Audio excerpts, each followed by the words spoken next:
नमस्कार दोस्तों, आज इस सेशन में एक ऐसी कहानी सुनाना चाहता हूँ आपको जो किसी भी व्यक्ति को उसके जीवन में प्रगति के लिए, उस कहानी में एक ऐसा सबक है जो किसी भी व्यक्ति को उसके जीवन में प्रगति के लिए बहुत ज़रूरी है।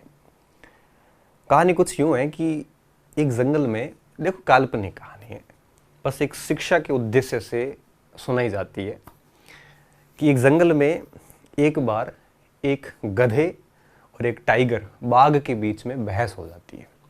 बहस इस बात को लेके थी कि टाइगर ने कहा कि जो घास है वो हरी है, ग्रीन है, लेकिन गधे ने ये कहा कि घास ग्रीन नहीं बल्कि ब्लू है, मतलब नीली है।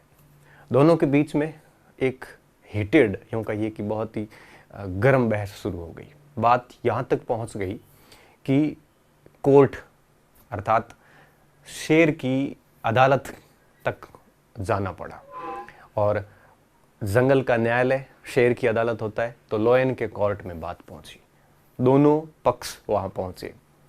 जाते ही गधे ने स्क्रीमिंग, एक प्रकार से चिल्लाना स्टार्ट कर दिया और शेर के सामने ही चिल्लाया कि माय लॉर्ड, घास तो नीली है, ब्लू है, लेकिन ये टाइगर मान ही नहीं रहा है।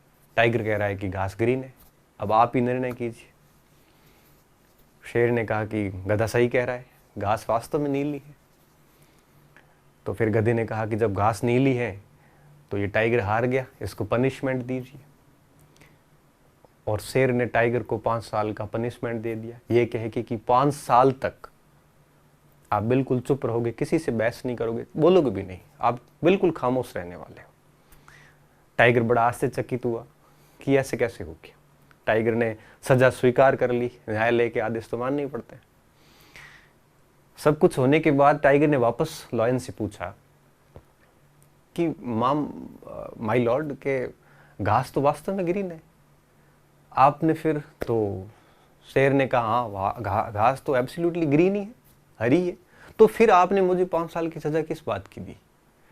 उन्होंने कहा मैंने सजा इस बात की नहीं दी कि घास हरी है या नीली है, मैंने सजा इस बात की दी आपको कि आप ऐसे लोगों से बहस करती क्यों, आप तो समझदार प्राणी हो।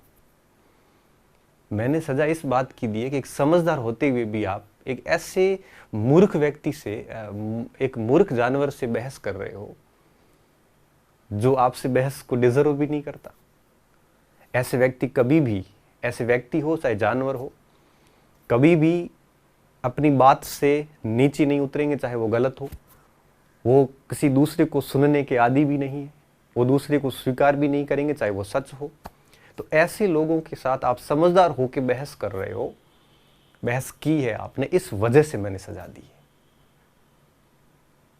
अब इस बात से हम क्या सीख सकते हैं? इस बात से वही सीख सकते हैं कि हम भी समझदार हैं। एक स्टूडेंट को तो इस बात को फॉलो करना ही चाहिए कि हमें ऐसे लोगों से हमेशा दूर रहना चाहिए।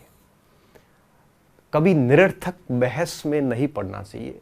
ऐसे लोग कभी स्वीकार नहीं करेंगे कि वो गलत है, भले वो गलत हो। ऐसे लोग कभी स्वीकार नहीं करेंगे कि आप सही हो, भले वो, उसको पता हो कि आप वास्तव में सही हो, फिर भी वो स्वीकार नहीं करेंगे। तो ऐसे लोगों से बहस करके आप अपना समय कभी ज़ाया ना करें।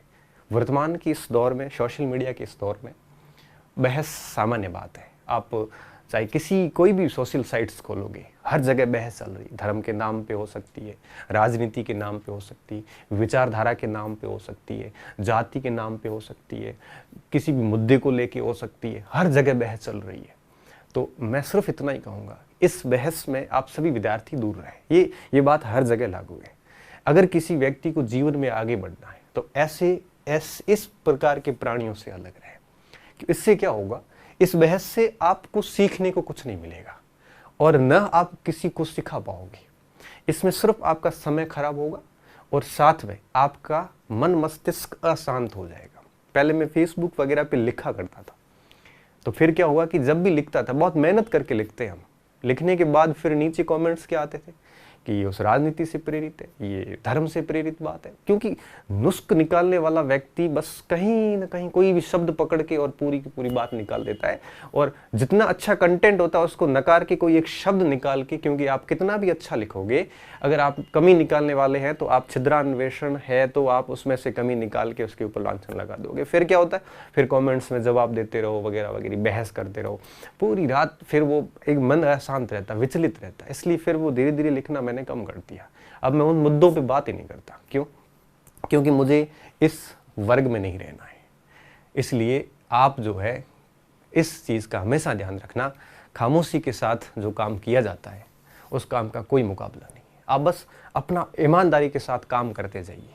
आप ऐसे उलझे नहीं ऐसे लोगों से। अगर आप ऐसे लोगों से उलझोगे तो आप कभी जीवन में आगे नहीं बढ़ पाओगे। ये लोग आपकी एनर्जी को यहीं पे ख़त्म कर देंगे, क्योंकि व्यक्ति के अंदर जो एनर्जी होती है वो, उस एनर्जी को अगर ख़त्म कर दिया जाए तो व्यक्ति वैसे ही जिंदा लाश है वो।